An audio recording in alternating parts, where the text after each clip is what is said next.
Capítulo 4, o lagar.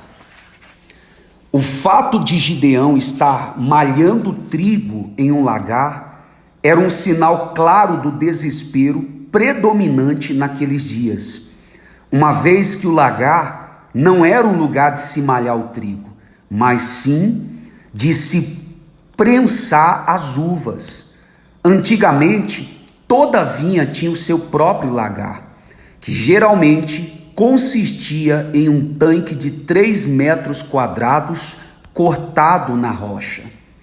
Malhar ou separar o joio do trigo exigia uma eira espaçosa no topo de uma colina, com espaço suficiente para comportar grandes volumes de grãos. Por esse motivo, um lagar era totalmente inapropriado e pequeno demais para debulhar o trigo. Malhar o trigo em um lagar significava que, primeiro, a quantidade de trigo era muito pequena. Segundo, o trabalho estava sendo realizado secretamente, uma vez que o trabalhador em um lagar não ficava tão exposto quanto em uma eira. Terceiro, a humilhação era óbvia, já que apenas uma pessoa completamente desesperada usaria um lagar para malhar o trigo. Quarto, malhar o trigo em um lagar significava extrema necessidade. Quinto, o anjo do Senhor não apareceu para aqueles que estavam escondidos nas cavernas e nas covas. Pelo contrário, ele apareceu para quem estava arriscando a própria vida por um punhado de trigo. Malhar o trigo em um lagar seria, atualmente, equivalente a realizar um trabalho extremamente pesado por menos do que um salário mínimo. Em suma, malhar o trigo em um lagar significa vergonha, medo, humilhação, necessidade e desespero.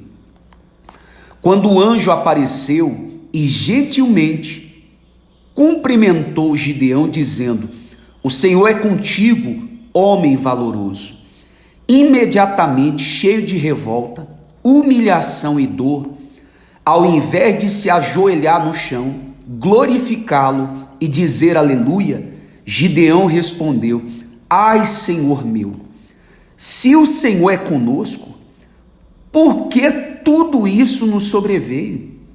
E o que é feito de todas as suas maravilhas que os nossos pais nos contaram, dizendo: não nos fez o Senhor subir do Egito?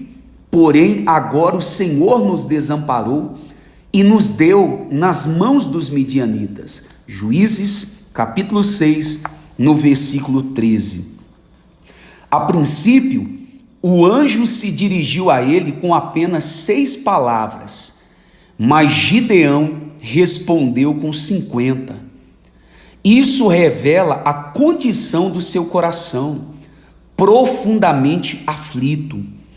E assim ele reagiu com ousadia e ira justa diante do Senhor.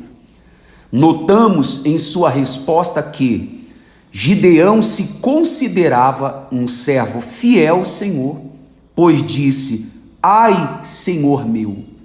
Segundo, ele não fazia parte do grupo que levou Israel ao seu declínio espiritual. Caso contrário, ele não teria perguntado por que tudo isso nos sobreveio. Terceiro, ele sabia das grandes maravilhas que Deus havia realizado no passado, especialmente aquelas que provocaram a libertação de seu povo da opressão egípcia. Exatamente por isso, ele não aceitava as condições em que estava vivendo. Quarto, ele protestou contra o fato de que Deus havia abandonado Israel, revelando que tinha fortes convicções pessoais sobre Deus e seus direitos pela fé. Em sua resposta, Gideão manifestou a fé sobrenatural em sua forma mais pura. E por essa autoridade de Deus estar disponível para todos os que nele creem, o anjo respondeu: vai nessa tua força e livrarás a Israel. Juízes, capítulo 6, no versículo 14. Até o próximo capítulo. Que Deus abençoe a todos de maneira rica e abundante.